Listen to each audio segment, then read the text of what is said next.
dengan murid-murid kita yang ada di sekolah. Mereka memiliki karakternya masing-masing, ada kelebihan dan ada kekurangannya masing-masing.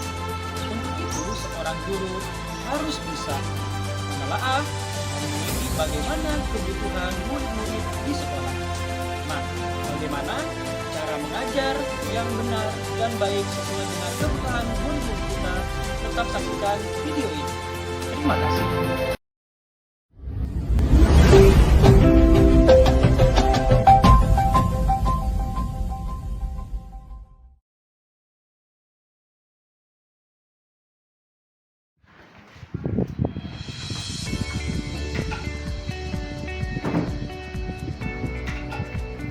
Assalamualaikum warahmatullahi wabarakatuh. Perkenalkan, saya Nurdiansa SPD, calon guru penggerak angkatan 10 dari SMP Islam Darul Istiqomah Cilengsi, Kabupaten Bogor, Provinsi Jawa Barat. Sebagai seorang guru, kita harus memahami kondisi anak, bagaimana karakter anak, dan bagaimana kebutuhan anak. Salah satu pembelajaran yang paling efektif yaitu melalui pendekatan pembelajaran berdiferensiasi. Nah, bagaimana pembelajaran berdiferensiasi? Mari kita saksikan. Sebelumnya, saya tidak mementingkan arti keberagaman pada murid, sehingga semua anak diperlakukan sama, tidak peduli apa kesukaannya, bagaimana dia belajarnya, atau apa yang membuat anak merasa nyaman di kelas. Namun, setelah saya mempelajari teori pembelajaran berdiferensiasi, saya mulai memahami dan mencoba memberikan pembelajaran yang disesuaikan dengan kebutuhan belajar murid. Melalui pembelajaran berdiferensiasi, kita berupaya untuk memberikan pendidikan terbaik bagi anak, agar mereka dapat belajar sesuai dengan minat dan kebutuhannya. Sebagaimana yang telah diungkapkan oleh Tomlinson, pendidikan berdiferensiasi adalah usaha untuk menyesuaikan proses pembelajaran di kelas untuk memenuhi kebutuhan belajar setiap murid melalui pemetaan kesiapan, minat, dan profil belajar.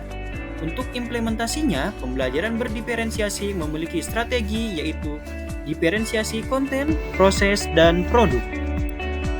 Pembelajaran berdiferensiasi juga bisa dikatakan suatu filosofi yang menjadi pendekatan dengan strategi yang digunakan pada proses belajar mengajar untuk mengakomodir, melayani, dan mengakui keberagaman peserta didik dalam belajar sesuai dengan kesiapan, minat, dan profil belajar murid.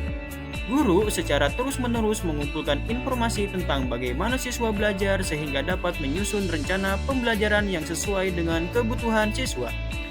Dalam pelaksanaan pembelajaran berdiferensiasi, pendidik memerlukan tindakan yang tepat karena pembelajaran berdiferensiasi bukan berarti pembelajaran dengan memberikan perlakuan atau aktivitas yang berbeda pada setiap peserta didik.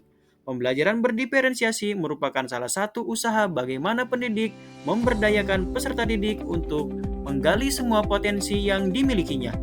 Tomlinson menyebutkan setidaknya terdapat 3 aspek pembelajaran berdiferensiasi, yaitu 1. Kesiapan belajar murid atau readiness. Kesiapan belajar adalah kapasitas untuk mempelajari materi baru. Kesiapan belajar siswa harus diketahui untuk menentukan pengetahuan awal yang dimiliki siswa terhadap materi yang akan dipelajari. Guru perlu bertanya apa yang dibutuhkan siswa sehingga mereka dapat berhasil dalam pelajarannya. Yang kedua, minat murid. Minat adalah salah satu motivator penting bagi peserta didik untuk terlibat aktif dalam proses pembelajaran. Mengetahui minat siswa juga penting bagi guru agar mampu menuntun murid, mengembangkan potensi yang dimiliki. Dan yang ketiga, profil belajar murid. Profil belajar merupakan pendekatan yang disukai peserta didik untuk belajar, yang dipengaruhi oleh gaya berpikir, kecerdasan, budaya, latar belakang, jenis kelamin, dan lain-lain. Profil belajar siswa mengacu pada pendekatan atau bagaimana cara yang paling disenangi siswa agar mereka dapat memahami pelajaran dengan baik. Guru dapat mengidentifikasi kebutuhan murid dengan cara mengamati perilaku murid, mencari tahu pengetahuan awal yang dimiliki oleh murid terkait dengan topik yang akan dipelajari, lakukan penilaian untuk menentukan pengetahuan, keterampilan, dan sikap mereka saat ini.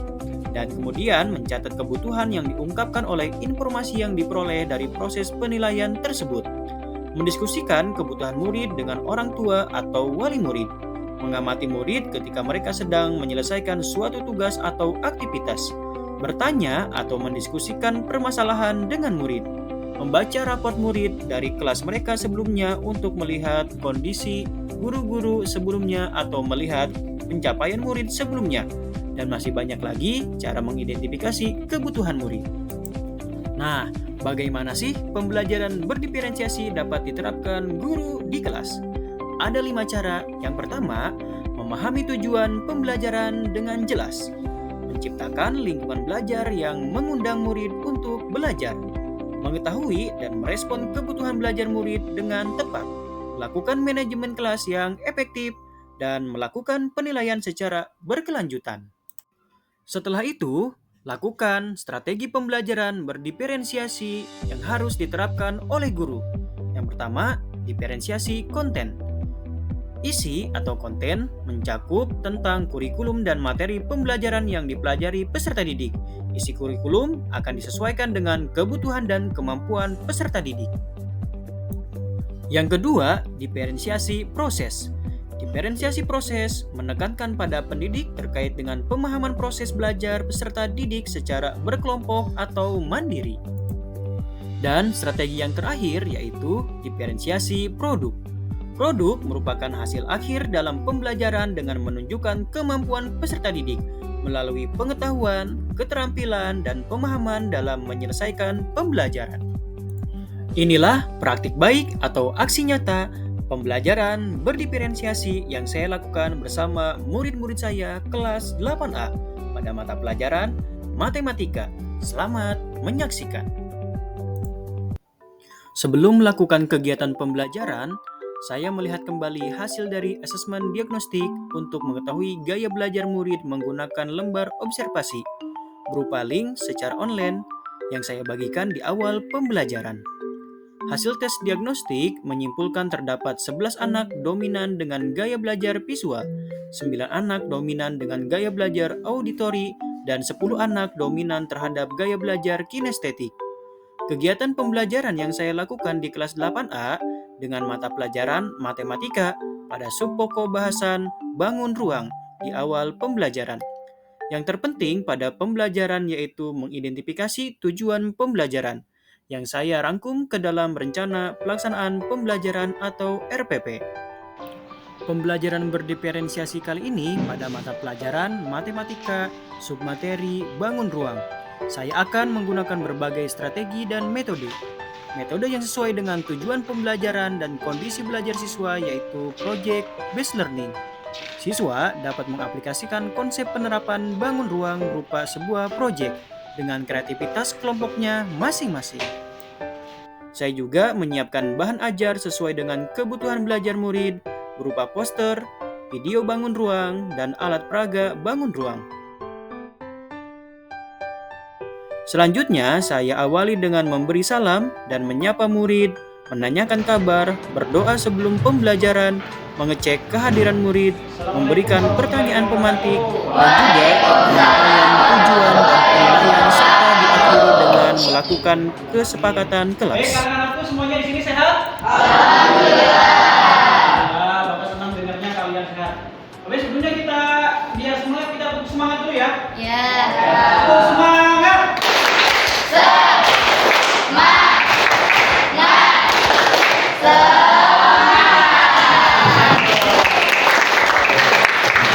Baik, sebelum pembelajaran kita mulai, kita berdoa dulu. Siapa sekarang yang mau pimpin doa?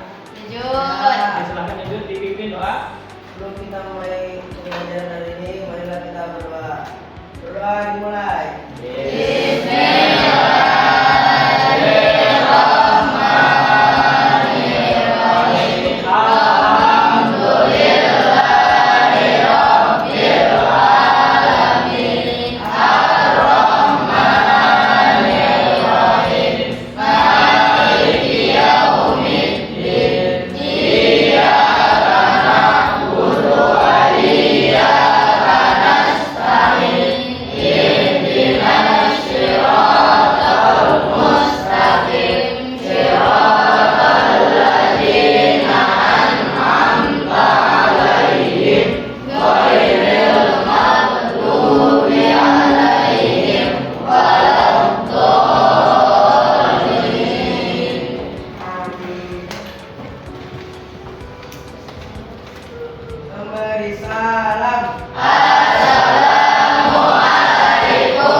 Oke, baik anak-anak semuanya. Kira-kira di sini ada yang tidak hadir? Semuanya hadir? Alhamdulillah, luar biasa. Semoga kita selalu diberikan kesehatan oleh Allah Subhanahu wa taala. Amin ya Allah ya Rabbal alamin. Baik, anak-anakku sekalian, sebelum kita memulai pelajaran, kita harus buat kesepakatan kelas dulu untuk mata pelajaran hari ini. Apalagi mata pelajaran hari ini kita akan melakukan presentasi. Oke, kesepakatan kelas yang pertama yang kita sudah sepakati. Yang pertama, menghargai orang lain. Setuju ya? Setuju. Jadi ketika ada yang presentasi atau apapun, silakan hargai, jangan sampai momok. Oke, kesepakatan yang kedua apa? Disiplin. Disiplin. Luar biasa. Kesepakatan yang ketiga, bertanggung jawab. Seterusnya. Baik, anak-anak semuanya, kita akan mulai ke pembelajaran kita, yaitu tentang bangun ruang. Ya, tujuan pembelajaran kita yang pertama, peserta didik mampu menentukan jenis dan unsur-unsur yang membentuk sebuah jaring-jaring bangun ruang melalui pengamatan dan tayangan video dengan benar. Nah, nanti akan Bapak tayangkan videonya. Yang kedua, peserta didik mampu mengidentifikasi bangun ruang dengan membesarkan pada permukaannya dan membuat bangun ruang dari jaring-jaringnya melalui studi literatur dan diskusi dengan tepat. Oke, bahan-bahan untuk membuat bangun ruang sudah dipersiapkan anak-anak? Mantap. Dan tujuan yang ketiga, peserta didik mampu menerapkan konsep bangun ruang pada kehidupan sehari-hari melalui media pembelajaran yang ditampilkan dengan benar. Oke, kemarin kita akan mengingat-ingat kembali pembelajaran sebelumnya tentang cara bagaimana membuat jaring-jaring. Nah, kita akan mengingat kembali melalui tayangan video ini.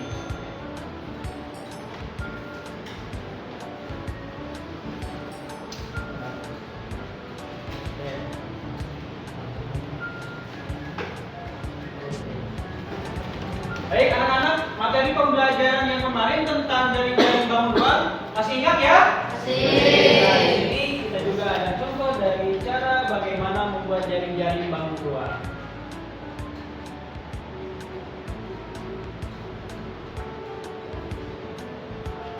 Baik anak-anak, untuk pengulasan kembali materi ajar yang kemarin, selain kita tadi sudah mengingat, nah Bapak di sini ada kuis untuk mengingatkan materi yang kemarin. Kira-kira siap? Ya. Oke. Kita mulai. Nah ini kemarin materi-materinya. Nah sekarang kita mulai ke kuisnya. Balok atau kubus terdiri dari titik-titik panjang. Siapa yang bisa? Oke, siapa namanya? Alia. Alia, luar biasa. Alia pilih yang mana? 6. 4, 10, 8 atau 6? 6. Nah, coba Bapak klik yang nomor 6, apakah betul? Oke, tepuk tangan dong betul. Berarti anak-anak hebat ya, masih ingat pelajaran yang kemarin. Alhamdulillah.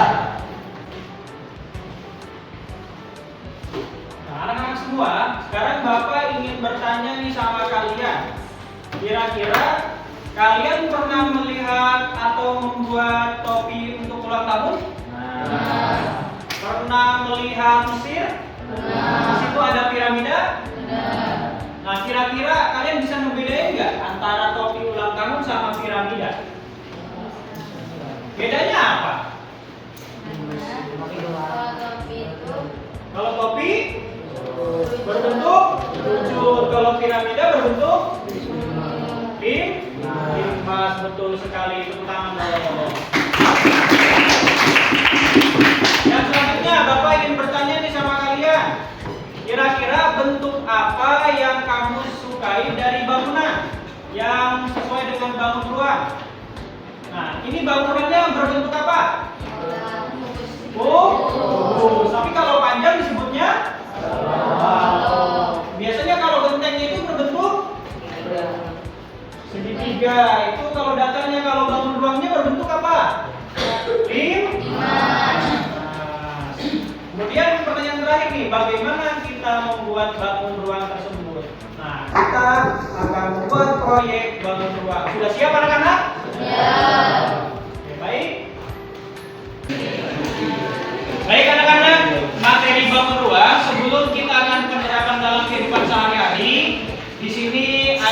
contoh dari bangun ruang limas. Nah, perlu yang kalian tahu bahwa limas itu adalah sisi puncak dan sisi lainnya terletak di alas. Bagaimana rekan-rekan mengerti? Oke. Baik, pada materi bangun ruang ini, Bapak kan sudah membagi kelompok A, B, C yang melalui kuesioner dan instrumen yang sudah Bapak bagikan melalui pada pembelajaran pertama Bapak ya. Nah, di sini ada yang auditori, ada yang tipe auditorial visual, dan yang ketiga ada yang tipe kinestetik. Nah, yang visual anak-anak bisa melihat nih di sini nih ya, ada tentang gambar-gambar bangun ruang, nah bagaimana bentuk bangun ruang, kemudian jaring-jaringnya juga. Nah, kemudian Bapak tempel juga. Kemudian untuk yang auditorial nanti bisa melihat tayangan video bagaimana cara membuat untuk penerapan dan pemuatan kalian supaya kalian tahu bagaimana nanti cara membuatnya. Dan untuk kinestetik nanti akan ada alat peraga, bagaimana bentuk bangun ruang dan jenis-jenisnya supaya kalian lebih paham nanti cara membuatnya dan cara mengidentifikasinya. Ini untuk yang tipe visual dan auditorial. Silakan dilihat.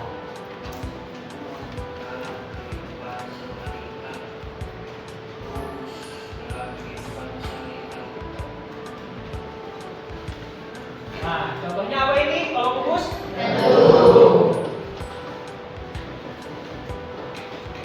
Apalagi kira-kira? Kotakan kado. Siapa nanti yang membuat kotak kado? Kemudian yang contoh lainnya ada apa itu? Rubrik. Meja. Baik anak-anakku, di sini Bapak sudah menyediakan beberapa bentuk bangun ruang miniatur.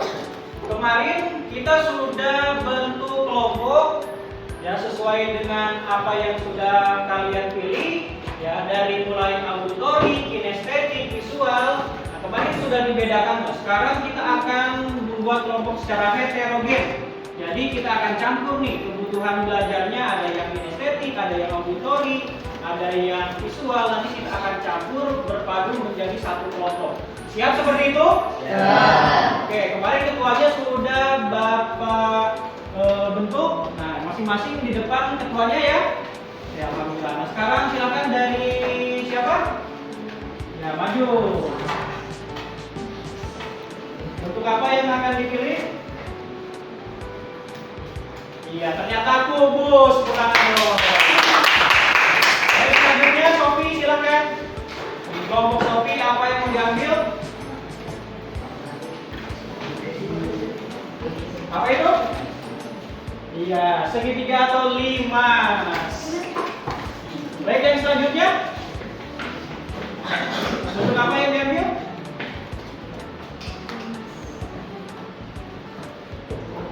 Apa itu? Bentuk tabung. Oke, tepuk tangan dong.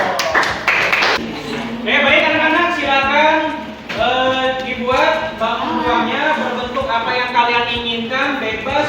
Alat-alatnya juga bebas, disediakan boleh dari bahan dasar kertas karton atau dari kardus atau dari styrofoam. Silakan yang sudah kalian persiapkan. Are you ready? Ready. Silakan dibuat. Ready.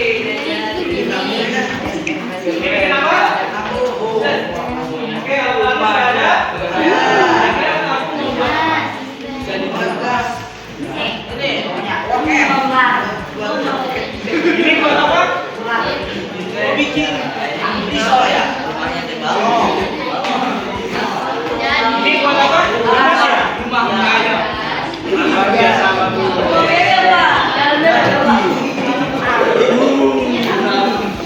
Ini tempelannya ada pesawat. Mau bikin apa? Ini maksudnya. Ini bentuknya apa?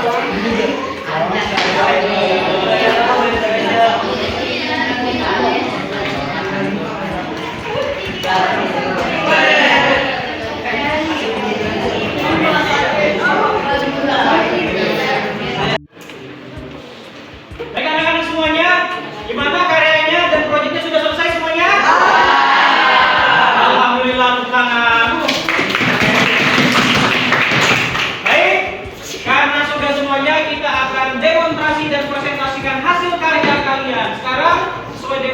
kalian. Siapa dulu yang maju? Kelompok A.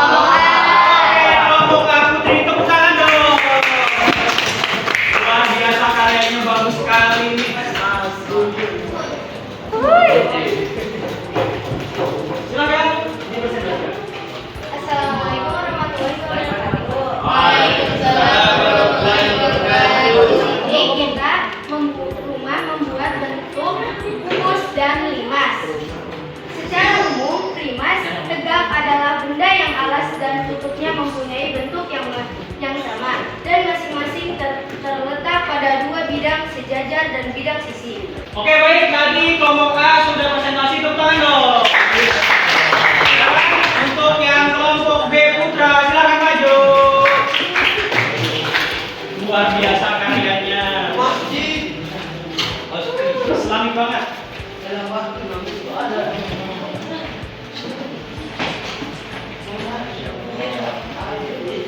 Masya Allah karyanya.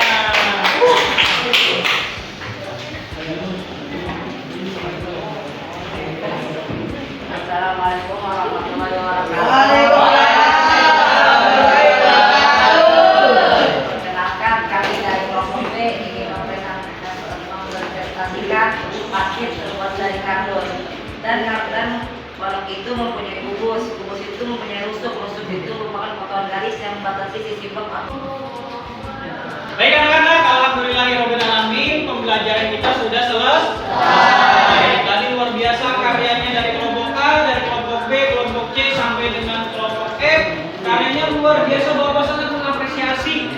Ya, dengan waktu 1 jam kalian membuat karya-karya yang luar biasa, karya-karya yang bagus. Bapak sangat mengapresiasi. Tepuk tangan buat kalian semua. Bagaimana pembelajaran kali ini, menyenangkan atau tidak? Seru atau tidak? Alhamdulillahirobbilalamin, Bapak sangat senang sekali sama kalian. Baik, sebelum Bapak tutup, untuk penguatan materi pada hari ini, Bapak sudah bagikan tadi LKPD-nya ya, sudah diterima semuanya?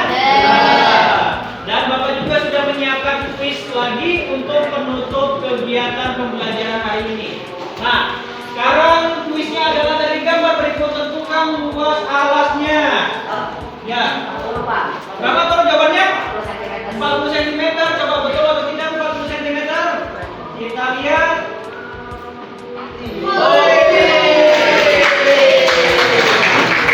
Satu lagi. Contoh penerapan bangun limas dalam kehidupan sehari-hari yang bisa kita lihat atau temukan pada berita atau media lainnya.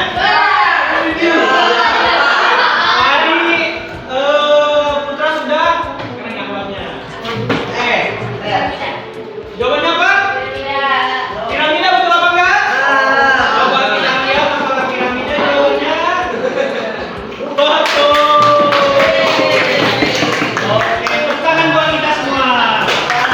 Baik, kita refleksi terlebih dahulu. Bertenangkan hati, alhamdulillah pembelajaran kita sudah selesai.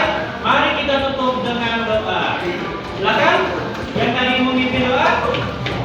Untuk mengakhiri pembelajaran hari ini, marilah kita berdoa bersama. Berdoa dimulai.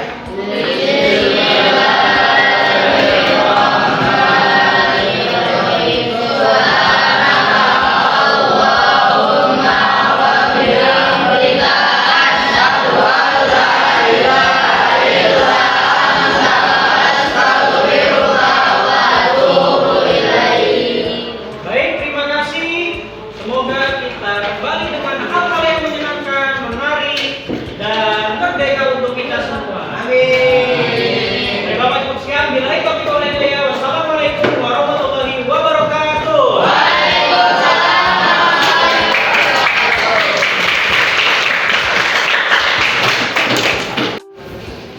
Assalamualaikum warahmatullahi wabarakatuh. Perkenalkan, nama saya Fajar Ismail Nasution. Saya akan memberikan sebuah tanggapan saya atas pembelajaran hari ini. Saya sangat senang sekali karena pembelajaran hari ini sangat memuaskan dan saya paham tentang contoh seperti bangun ruang dan lain-lain. Saya sangat senang sekali karena saya juga bisa bekerja sama dengan kelompok saya. Dan terima kasih. Assalamualaikum warahmatullahi wabarakatuh. Assalamualaikum warahmatullahi wabarakatuh. tanggapan dari pelajaran Pak Nurdin tadi. Pelajarannya sungguh menyenangkan sekali.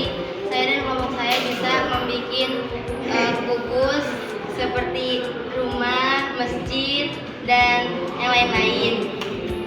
Intinya saya berterima kasih kepada Pak Nurdin sudah mengajarkan kelompok semua bisa mengerti tentang kubus dan bangunan yang lain. Terima kasih.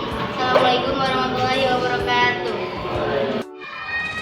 Baik, itulah rangkaian pembelajaran berdiferensiasi yang saya lakukan.